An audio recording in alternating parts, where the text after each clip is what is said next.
अस्सलामुअलैकुम दोस्तों, जैसा कि आप सब जानते हैं हम नम्स इंट्री-टेस्ट 2022 का पास पेपर डिस्कस कर रहे हैं। तो लास्ट वीडियो में मैं फ़िज़िक्स के पोर्शन को डिस्कस कर चुकी हूँ, उसका जो लिंक है वो मैं डिस्क्रिप्शन में डाल दूँगी। आज की इस वीडियो में मैं केमिस्ट्री के पोर्शन को डिस्कस करने जा रही हूँ। तो 40 MCQs हमने डिस्कस किए थे फ़िज़िक्स के और 40 MCQs आज हम केमिस्ट्री के डिस्कस करने जा रहे हैं। तो उसको डिस्कस करने से पहले मैं आप सबसे रिक्वेस्ट करूँगी, मेरे चैनल स्मार्ट एकेडमी को लाइक एंड सब्सक्राइब ज़रूर करिएगा, अपने फ्रेंड के साथ ज़रूर शेयर करिएगा, बेल आइकन पर क्लिक कर दीजिएगा ताकि मेरी नेक्स्ट आने वाली वीडियो आप तक पहुंच सके। इंशाल्लाह नेक्स्ट वीडियो में मैं बायोलॉजी के पोर्शन को डिस्कस करूँगी। तो आइए हम अपने MCQs की तरफ चलते हैं। आज जो हम MCQs डिस्कस करने जा रहे हैं वो केमिस्ट्री का MCQs है, MCQs नंबर 41। MCQs नंबर 41 के अंदर वो हमसे पूछ रहे हैं which statement is true about electron affinity। कौन सी स्टेटमेंट है जो करेक्ट है इलेक्ट्रॉन एफिनिटी के हवाले से। तो जो वैल्यू होती है इलेक्ट्रॉन एफिनिटी की वो ऑलवेज़ इक्वल होती है, ऑलवेज़ पॉजिटिव होती है, तो वो ऑलवेज़ पॉजिटिव नहीं होती है। जो सेकंड बी पॉइंट में कह रहे हैं कि जो इलेक्ट्रॉन एफिनिटी है वो हमेशा नेगेटिव होती है, तो वो हमेशा नेगेटिव भी नहीं होती। सी ऑप्शन में हमें ये कह रहे हैं कि जो फर्स्ट इलेक्ट्रॉन एफिनिटी है वो हमेशा पॉजिटिव होती है, ऐसा भी नहीं होता। तो जो डी पॉइंट है इसमें कह रहे हैं कि जो फर्स्ट इलेक्ट्रॉन एफिनिटी है वो हमेशा क्या होती है, वो हमेशा नेगेटिव होती है। तो डी ऑप्शन इसका करेक्ट है। देन हमारे पास क्वेश्चन नंबर 42 मौजूद है। क्वेश्चन नंबर 42 में वो हमसे पूछ रहे हैं कि जो बॉन्ड है बेस्ड करती है on attractive force between oppositely charge के ऊपर, चार्ज आयन के ऊपर वो क्या होती है, वो attractive force between opposite charge होती है आयोनिक बॉन्ड। सी ऑप्शन हमारे पास करेक्ट है। देन हमारे पास क्वेश्चन नंबर 23 मौजूद है। क्वेश्चन नंबर 23 के अंदर वो कह रहे हैं कि जो इनकरेक्ट स्टेटमेंट है रिगार्डिंग केमिकल बॉन्ड वो क्या है।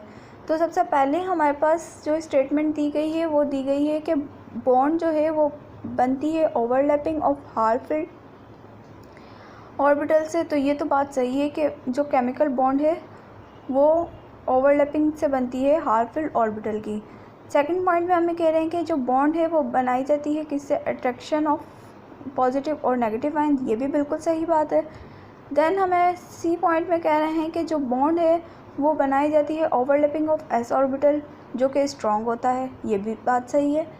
तो डी ऑप्शन में अगर हम देखें कि वो कह रहे हैं कि बॉन्ड फॉर्म, जो बॉन्ड बन रही है वो लार्ज साइज ऑफ एटम्स रखती है और स्ट्रॉन्ग होती है।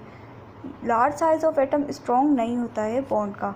तो ये ऑप्शन सही है, ये इनकरेक्ट स्टेटमेंट है अबाउट केमिकल बॉन्ड। देन हमारे पास क्वेश्चन नंबर 44 मौजूद है। क्वेश्चन नंबर 44 के अंदर वो हमसे पूछ रहे हैं, क्वेश्चन नंबर 44 के कार्बोनेट्स ऑफ अल्कली मेटल्स जो हैं वो सॉल्यूबल हैं वाटर में सिवाय किसके। तो Li2CO3 के अलावा वो सब में क्या हैं, सॉल्यूबल हैं। देन हमारे पास क्वेश्चन नंबर 45 मौजूद है। क्वेश्चन नंबर 45 में वो हमसे कह रहे हैं कि जो nitrides of alkaline earth metals हैं वो हाइड्रोलाइज हो जाते हैं वाटर के साथ, और हाइड्रोलाइज होकर वो क्या बनाते हैं, तो वो NH3 बनाते हैं। ऑप्शन ए जो है वो करेक्ट है। देन हमारे पास क्वेश्चन नंबर 46 मौजूद है। क्वेश्चन नंबर 46 के अंदर वो हमसे कह रहे हैं कि जो फ्लेम कलर है कैल्शियम का, फ्लेम टेस्ट के अंदर वो क्या आता है, फ्लेम कलर क्या आता है कैल्शियम का। फ्लेम टेस्ट जब करवाते हैं तो वो ऑरेंज रेड कलर आता है। ऑप्शन ए जो है वो करेक्ट है। देन हमारे पास क्वेश्चन नंबर 47 मौजूद है। इसमें हमसे कह रहे हैं कि जो मोस्ट स्टेबल मेटल है carbonate, most stable metal carbonate है, तो वो क्या है, BaCO3। देन हमारे पास क्वेश्चन नंबर 48 मौजूद है। क्वेश्चन नंबर 48 के अंदर वो हमसे कह रहे हैं कि जो binding energy of transition elements है, क्वेश्चन नंबर 48 को अगर आप देखें तो वो कह रहे हैं कि जो बाइंडिंग एनर्जी है ऑफ ट्रांजिशन मेटल वो इंक्रीज़ होती है अप टू ग्रुप, कौन से ग्रुप से इंक्रीज़ होना शुरू होती है, वो 4th B ग्रुप से। तो ऑप्शन बी जो है वो करेक्ट है हमारे पास। देन हमारे पास क्वेश्चन नंबर 49 मौजूद है। क्वेश्चन नंबर 49 के अंदर वो हमसे पूछ रहे हैं कि जो आइसोमेरिज्म है वो due to the shifting of proton की वजह से from one atom to another in the same molecule. तो वो कौन से आइसोमेरिज्म है जो जो प्रोटॉन की शिफ्टिंग की वजह से होते हैं और प्रोटॉन उसमें one atom to another atom जा रहा होता है सेम मॉलिक्यूल के साथ, तो वो टॉटामेरिज्म है। टॉटामेरिज्म की डेफिनेशन जो है ये सिंध बोर्ड में मौजूद नहीं है, मगर पीटीबी और दूसरे बोर्ड्स के अंदर मौजूद है। तो ये नम्स पास पेपर के हवाले से आप लोगों को याद करनी होगी। देन हमारे पास क्वेश्चन नंबर 50 मौजूद है। क्वेश्चन नंबर 50 के अंदर पूछ रहे हैं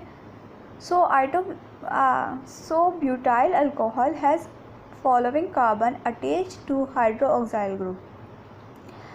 जब ब्यूटाइल अल्कोहल जो है वो कार्बन एटम के साथ अटैच होता है टू हाइड्रोक्सी ग्रुप, तो वो क्या होता है, वो हमेशा प्राइमरी होता है। ऑप्शन डी जो है वो करेक्ट है। देन हमारे पास क्वेश्चन नंबर 51 मौजूद है। क्वेश्चन नंबर 51 के अंदर वो हमसे पूछ रहे हैं कि जो ऑक्सीडेशन ऑफ अल्कोहल है वो क्या देती है। ऑक्सीडेशन ऑफ अल्कोहल हमेशा अल्डिहाइड देती है। ऑप्शन सी जो है वो करेक्ट है।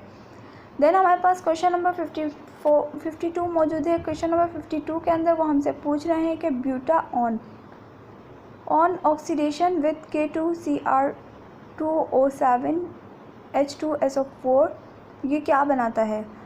तो ये क्या बनाता है, ये एसिटिक एसिड बनाता है। ऑप्शन ए जो है वो करेक्ट है। देन हमारे पास क्वेश्चन नंबर 53 मौजूद है। क्वेश्चन नंबर 53 के अंदर वो हमसे पूछ रहे हैं कि जो हाइड्रोलाइसिस होती है ऑफ नाइट्राइल्स की वो क्या बनाती है। जो हाइड्रोलाइसिस होती है नाइट्राइल्स की वो बनाती है कार्बोक्सिलिक एसिड। ऑप्शन ए जो है वो करेक्ट है। देन हमारे पास क्वेश्चन नंबर 54 मौजूद है। क्वेश्चन नंबर 54 के अंदर कह रहे हैं कि जो एसिटिक एनहाइड्राइड है वो प्रोडक्ट ऑफ एसिटिक एसिड है। तो इसके रिज़ल्ट के अंदर कौन सा रिएक्शन होता है। इसके रिज़ल्ट के अंदर डिहाइड्रेशन होती है। ऑप्शन ए जो है वो हमारे पास करेक्ट है। देन हमारे पास क्वेश्चन नंबर 55 मौजूद है। क्वेश्चन नंबर 55 के अंदर कह रहे हैं which of the following enzyme is ride in rackets के अंदर कौन सा एंजाइम है जो राइज हो जाता है। तो वो हमारे पास अल्कलाइन फॉस्फेटेज जो है वो राइज हो जाता है। ऑप्शन डी जो है वो करेक्ट है। देन हमारे पास क्वेश्चन नंबर 56 मौजूद है। तो इसमें कह रहे हैं कि जो फॉर अ गैसियोस रिएक्शन के अंदर क्या होता है, इंक्रीज हो जाता है pressure will shift the equilibrium in direction. तो वो किसकी वजह से शिफ्ट होता है इक्विलिब्रियम डायरेक्शन के अंदर, वो उसकी जो डिक्रीज कंसंट्रेशन है उसकी वजह से। ऑप्शन ए जो है हमारे पास करेक्ट है। देन हमारे पास क्वेश्चन नंबर 57 मौजूद है। क्वेश्चन नंबर 57 के अंदर जो हमें कह रहे हैं कि जो एसिडिक बफर है वो कंसिस्ट होता है। एसिडिक बफर जो है वो weak acid and salt of its strong base के जो है वो उसके ऊपर कंसिस्ट होता है। तो ऑप्शन बी जो है हमारे पास ये करेक्ट है। देन हमारे पास क्वेश्चन नंबर 58 मौजूद है कि इसमें कह रहे हैं कि जो pH ऑफ ह्यूमन ब्लड है वो मेंटेन होता है किसके दरमियान। तो वो 7.35 टू 7.45 के दरमियान जो है वो मेंटेन रहता है। देन हमारे पास क्वेश्चन नंबर 59 मौजूद है। क्वेश्चन नंबर 59 के अंदर हमसे कह रहे हैं कि जो बफर सॉल्यूशन जो होता है ये किस में नहीं बनता। तो वो किस में नहीं बनता, HCl प्लस NaCl के अंदर, हाइड्रोक्लोरिक एसिड और सोडियम क्लोराइड के अंदर नहीं बनता। देन हमारे पास क्वेश्चन नंबर 60 मौजूद है। क्वेश्चन नंबर 60 के अंदर हमसे कह रहे हैं कि इन द रिएक्शन एक रिएक्शन हो रहा है हाइड्रोजन और कार्बन डाइऑक्साइड का, जिसमें हमें मिल रहा है वाटर और कार्बन ऑक्साइड। तो ये डिक्रीज ऑफ कंसंट्रेशन हो रही है किसकी, कार्बन डाइऑक्साइड की। जो इक्विलिब्रियम शिफ्ट हो रहा है वो किसकी वजह से हो रहा है, तो इक्विलिब्रियम किस साइड हो रहा है शिफ्ट, तो वो टूवर्ड्स लेफ़्ट हो रहा है। ऑप्शन ए जो है वो करेक्ट है। देन हमारे पास क्वेश्चन नंबर 61 मौजूद है। क्वेश्चन नंबर 61 के अंदर हमसे कह रहे हैं कि जो इक्विलिब्रियम है वो कंसंट्रेशन ऑफ रिएक्टेंट्स और प्रोडक्ट जो है उनमें क्या रहती है, वो हमेशा कांस्टेंट रहती है। देन क्वेश्चन नंबर 62 मौजूद है हमारे पास। उसमें कह रहे हैं कि जो इफ़ेक्ट होता है टेम्परेचर का on the rate of reaction वो किसकी वजह से होता है, तो वो एरिहेंसिस इक्वेशन की वजह से होता है। देन हमारे पास क्वेश्चन नंबर जो है 63 मौजूद है। क्वेश्चन नंबर 63 के अंदर हमसे कह रहे हैं कि जो रिवर्सिबल रिएक्शन होते हैं उसमें जो कैटलिस्ट होता है वो लोअर होता है एक्टिवेशन एनर्जी। कैटलिस्ट की लोअर एक्टिवेशन एनर्जी का मतलब क्या होता है कि वो फॉरवर्ड जा रहा है as well as reverse reaction. Option C जो है वो करेक्ट है। देन हमारे पास क्वेश्चन नंबर 64 मौजूद है। क्वेश्चन नंबर 64 के अंदर वो हमसे कह रहे हैं कि जो रेट ऑफ रिएक्शन है वो किस रेट ऑफ रिएक्शन के अंदर क्या होता है कि जो डिक्रीज़ हो जाता है वो प्रोडक्ट के जो प्रोड्यूस हो रहा होता है वो क्या होता है, डिक्रीज़ हो जाता है। देन हमारे पास क्वेश्चन नंबर 65 मौजूद है। क्वेश्चन नंबर 65 के अंदर वो हमसे कह रहे हैं कि जो 0.5 है मोलर सॉल्यूशन है NaOH का वो कंटेन करता है। तो 0.5 मोलर सॉल्यूशन जो है वो क्या कंटेन करता है, वो कंटेन करता है 20 gram of NaOH in 1 dm³। तो ऑप्शन डी जो है वो करेक्ट है। देन हमारे पास क्वेश्चन नंबर 66 मौजूद है। क्वेश्चन नंबर 66 के अंदर कह रहे हैं कि जो ब्रेकडाउन होती है सब्सटेंसेस की विद करंट तो वो किसकी वजह से होती है, वो इलेक्ट्रोलाइसिस की वजह से होती है।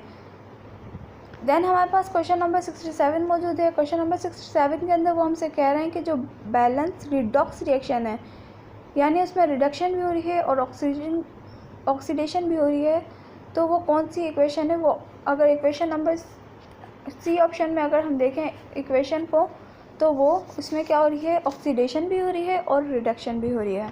देन हमारे पास क्वेश्चन नंबर 68 मौजूद है। क्वेश्चन नंबर 68 के अंदर हमसे कह रहे हैं कि जो स्ट्रॉन्गर ऑक्सीडाइजिंग एजेंट है वो ग्रेटर है। जब स्ट्रॉन्गर ऑक्सीडाइजिंग एजेंट होता है तो वो किसके ग्रेटर होता है, वो हमेशा रिडक्शन पोटेंशियल के ग्रेटर होता है। तो ऑप्शन बी जो है वो हमारे पास करेक्ट है। देन हमारे पास क्वेश्चन नंबर 69 मौजूद है। क्वेश्चन नंबर 69 के अंदर वो हमसे पूछ रहे हैं कि जो टाइप ऑफ बॉन्डिंग है इन सोडियम वो किसकी वजह से है, वो मेटलिक करैक्टर जो होता है सोडियम का उसकी वजह से। ऑप्शन ए जो है वो हमारे पास करेक्ट है। देन हमारे पास क्वेश्चन नंबर 70 मौजूद है। क्वेश्चन नंबर 70 के अंदर हमसे वो बोल रहे हैं कि जो हेलोजेंस मॉलिक्यूल है वो मैक्सिमम उसकी जो है बॉन्ड एनर्जी होती है, उसकी बॉन्ड एनर्जी जो है वो मैक्सिमम इसलिए होती है क्योंकि उसमें क्लोरीन का बॉन्ड होता है। तो ऑप्शन बी जो है वो करेक्ट है। देन हमारे पास क्वेश्चन नंबर 71 मौजूद है। क्वेश्चन नंबर 71 के अंदर बोल रहे हैं कि जो हाल्फ एटमॉस्फेरिक प्रेशर होता है वो किसके इक्वल होता है, तो वो 50622 पास्कल के इक्वल होता है। देन हमारे पास क्वेश्चन नंबर 72 मौजूद है। क्वेश्चन नंबर 72 के अंदर जो वैल्यू ऑफ STP फॉर 1 मोल है एनी आइडियल गैसेस पे वो कितनी है, तो वो है हमारे पास 273.16 केल्विन एंड 180 m। ठीक है। देन हमारे पास क्वेश्चन नंबर 73 मौजूद है। इसमें बोल रहे हैं कि जो एक्सप्रेशन है PV = nRT वो किसको रिप्रेजेंट करती है, तो वो किसको रिप्रेजेंट करती है, जनरल गैस इक्वेशन को रिप्रेजेंट करती है। ऑप्शन सी जो है वो करेक्ट है। देन हमारे पास क्वेश्चन नंबर 74 मौजूद है। क्वेश्चन नंबर 74 के अंदर जो प्रेशर है वो रिमेन कांस्टेंट रखा गया है और जो temperature of volume of gas है वो उसको क्या कर रहे हैं, ट्विस्ट कर रहे हैं, उसको डबल कर रहे हैं। तो वॉल्यूम 0 डिग्री सेंटीग्रेड पे कितना होगा, तो जब प्रेशर ही कांस्टेंट है तो जो टेम्परेचर है वॉल्यूम ऑफ गैस का वो ट्विस्ट करने पर भी 273 डिग्री सेंटीग्रेड ही रहेगा। तो ऑप्शन डी जो है वो करेक्ट है। देन हमारे पास क्वेश्चन नंबर 75 मौजूद है। हमें कह रहे हैं कि एक ग्राफ है बिटवीन वॉल्यूम और टेम्परेचर, उसमें जो स्ट्रेट लाइन है वो कट्स कर रही है टेम्परेचर के एक्सिस को किस पॉइंट पे, तो वो -273 डिग्री सेंटीग्रेड के ऊपर क्या कर रही है, उसको कट कर रही है। देन हमारे पास क्वेश्चन नंबर 77 मौजूद है। क्वेश्चन नंबर 76 के अंदर हमसे पूछ रहे थे, पहले क्वेश्चन नंबर 76 को देखते हैं कि इसके अंदर वो हमसे पूछ रहे थे कि जो not true for effusion of gas, क्या ऐसा पॉइंट है कि जो करेक्ट नहीं है इफ्यूजन ऑफ गैस के लिहाज से। तो वो अगर हम देखें तो जो मूवमेंट ऑफ पार्टिकल्स है वो ये कह रहे हैं कि ड्यू टू जो मूवमेंट ऑफ पार्टिकल्स है वो स्मॉल ओपनिंग की वजह से हो रही है, तो ये तो करेक्ट है। देन हमारे पास कह रहे हैं कि बी ऑप्शन में कह रहे हैं कि जो पार्टिकल्स हैं वो from high pressure to low pressure जा रहे हैं, तो ये भी इसके इफ्यूजन ऑफ गैस के लिहाज से करेक्ट स्टेटमेंट है, तो ये भी नहीं होगा। देन हमारे पास क्वेश्चन नंबर ऑप्शन सी मौजूद है। ऑप्शन सी के अंदर हमसे कह रहे हैं कि जो मूवमेंट ऑफ पार्टिकल है वो due to escaping tendency 1 by 1, तो ये भी करेक्ट स्टेटमेंट है, तो ये भी नहीं होगा। देन ऑप्शन डी के अंदर हमसे कह रहे हैं कि जो मूवमेंट ऑफ पार्टिकल है वो due to collision among themself, तो ये जो ऑप्शन है ये करेक्ट है, उसकी जो कोलिजन है वो उसके पार्टिकल्स के कोलिजन की वजह से नहीं हो रही है। तो क्वेश्चन नंबर 77 मौजूद है। क्वेश्चन नंबर 77 के अंदर कह रहे हैं कि जो फैक्टर है वेपर प्रेशर का वो इंडिपेंडेंट है, तो फैक्टर इंडिपेंडेंट जो सरफेस एरिया ऑफ लिक्विड है वो वेपर प्रेशर के फैक्टर के लिहाज से इंडिपेंडेंट है। ऑप्शन डी जो है वो करेक्ट है। देन हमारे पास क्वेश्चन नंबर 78 मौजूद है। क्वेश्चन नंबर 78 के अंदर वो कह रहे हैं कि जो सॉलिड वाटर है वो एक्सपेंड हो रहा है these time when it is compared with same volume of liquid water, तो वो कितना रखा जाए 9 टाइम्स।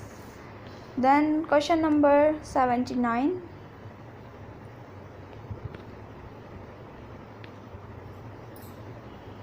क्वेश्चन नंबर 79 के अंदर क्वेश्चन नंबर 79 अगर हम देखें तो इसके अंदर जो मोलर हीट ऑफ वेपराइजेशन है ये अमाउंट ऑफ हीट रिक्वायर्ड है उसको कन्वर्ट कर रही है 1 मोल ऑफ लिक्विड के अंदर into the vapours at the boiling point, तो ये करेक्ट है, ऑप्शन ए जो है वो करेक्ट है। देन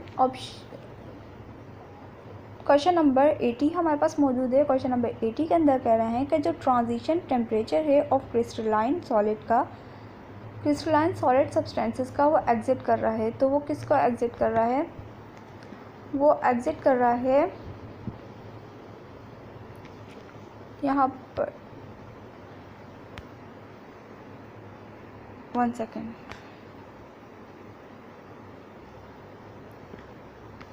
वो एग्जिट कर रहा है dynamic equilibrium between crystalline form, तो ऑप्शन सी जो है वो करेक्ट है। देन हमारे पास क्वेश्चन नंबर 81 मौजूद है। क्वेश्चन नंबर 81 के अंदर हमसे कह रहे हैं कि जो सब्सटेंसेस हैं वो lack definite of heat fusion रख रहे हैं, जो सब्सटेंसेस हैं वो क्या हैं, वो अमॉर्फस सॉलिड रखते हैं, ऑप्शन सी जो है वो करेक्ट है।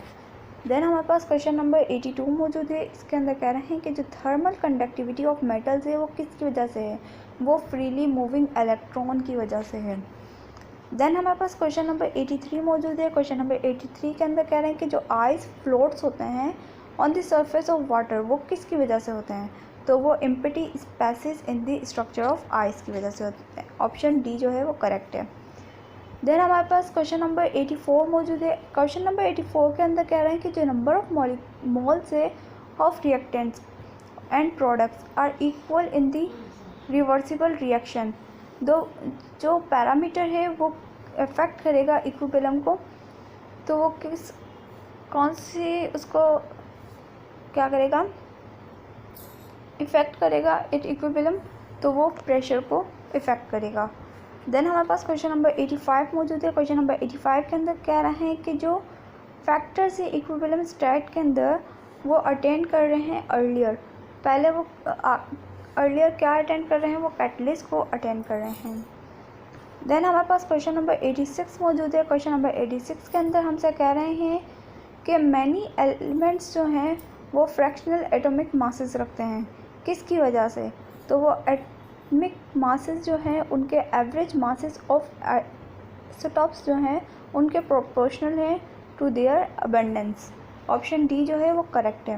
देन हमारे पास क्वेश्चन नंबर 87 मौजूद है। Mass of one molecule of O2 is, तो जो मास होता है 1 मोल ऑफ O2 का ऑक्सीजन डाइऑक्साइड का, तो वो होता है 32/6.02 × 10⁻23 ग्राम के। ऑप्शन बी जो है वो करेक्ट है। अगर क्वेश्चन नंबर 88 को हम देखें, जो नंबर ऑफ मोल्स है ऑफ कार्बन डाइऑक्साइड वो कंटेन कर रहे हैं 8 ग्राम ऑफ ऑक्सीजन। तो जब वो 8 ग्राम ऑफ ऑक्सीजन जो है वो कंटेन कर रहे हैं, तो वो कितना हो जाएगा, वो हमारे पास हो जाएगा 0.25 के। क्वेश्चन नंबर 89 को अगर हम देखें, कह रहे हैं कि जो identify the correct option with the same empirical formula for both compound. ऐसे किसी कंपाउंड को आप सिलेक्ट करें जिसका एम्पेरिकल फार्मूला जो है वो दोनों का सेम हो। तो अगर हम देखें ऑप्शन डी के अंदर C6H12O6 को और CH3COOH को, तो इनका जो एम्पेरिकल फार्मूला है वो सेम है।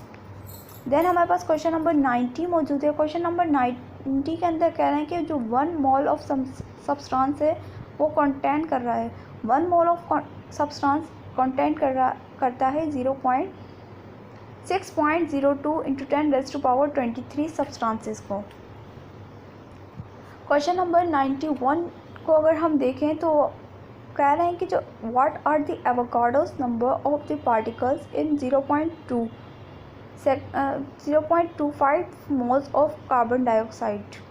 तो ऑप्शन बी में अगर हम देखें कि 1.505 × 10⁻23 जो है वो एवोगाड्रोस नंबर होता है। अब क्वेश्चन नंबर 92 को अगर हम देख लें, तो जो चार्ज होता है 1 ग्राम ऑफ इलेक्ट्रॉन का वो किसके इक्वल होता है, वो इक्वल होता है 1.7588 × 10⁻11 कूलम के।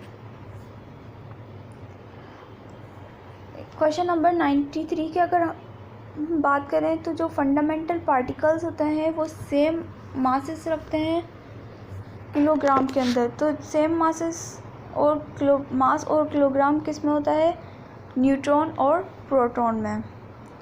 क्वेश्चन नंबर 94 की अगर हम बात करें, तो क्वेश्चन नंबर 94 के अंदर कह रहे हैं कि जो हाईएस्ट पॉजिटिव रेज है वो ऑब्टेन करती है किसकी, हाइड्रोजन गैस को जो है वो फॉर्म करती है, फ्रॉम हाइड्रोजन गैस से ली जाती है।